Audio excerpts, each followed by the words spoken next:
Hello students, welcome back. In today's lecture, we're going to explore the internal anatomy of the kidney in great detail. Let us first draw a right kidney. The medial surface of the kidney is concave and has a slit or indentation, which receives blood vessels and nerves. This slit or indentation is the hilum. It is necessary to label the hilum now, because it will be difficult to see it after all the structures are drawn. Covering the kidney is a fibrous sac, which protects the kidney from trauma and infection. This fibrous sac is the renal capsule. Surrounding the renal capsule is a layer of fat which cushions the kidney and holds it in place. This layer of fat is the adipose capsule. Surrounding the adipose capsule is a fibrous layer of connective tissue immediately under the peritoneum, which binds the kidney to the abdominal wall. This fibrous layer is the renal fascia. Let us next explore the interior of the kidney. Before we do, we will need to remove the hilum label and cut away the top of the capsule. Shown here is a coronal section of the kidney. Within the kidney are 6 to 10 conical-shaped regions, which appear as triangles in 2 dimensions. These cone-shaped regions are called renal pyramids. The renal pyramids comprise the renal medulla. The region above the pyramids is called the renal cortex, and the regions between the pyramids are the renal columns. Encircled by the pyramids and the columns is a hollow region within the kidney, occupied by blood vessels, lymphatic vessels, nerves, and urine collecting structures. This hollow space is the renal sinus. The apex of the pyramids is where urine leaves the medulla. This apex is called the renal papilla, or renal papilla. Upon exiting the papilla, the urine enters a cup-like structure. This cup is called a minor calyx. Several of these minor calyces converge to form larger structures.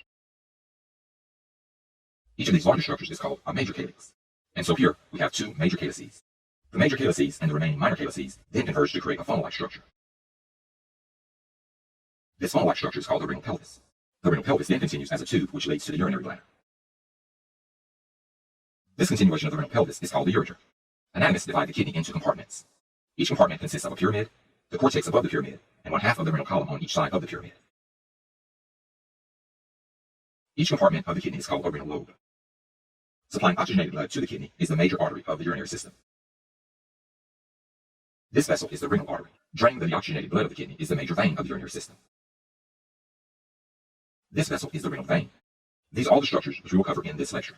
However, there are 8 additional terms I would like to discuss. The parenchyma of the kidney consists of the medulla and the cortex. The parenchyma of any organ is the actual functional tissue of that organ, as opposed to supportive tissue. Inflammation of the renal pelvis is called pyelitis. Inflammation of the parenchyma, the medulla, or the cortex is called nephritis. Inflammation of both the parenchyma and the renal pelvis is called pyelonephritis. The kidney is positioned behind the peritoneum, so it is said to be retroperitoneal. A renal calculus is a kidney stone.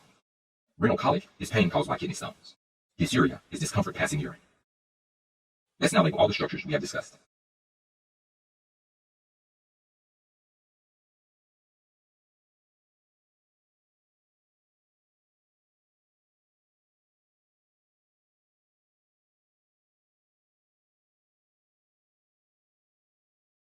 Shown here are the labels of all the structures we have discussed in this lecture. In the next lecture, we will discuss the layout of the blood vessels within the kidney. So this concludes our initial lecture on the internal anatomy of the kidney. I hope that you learned a lot.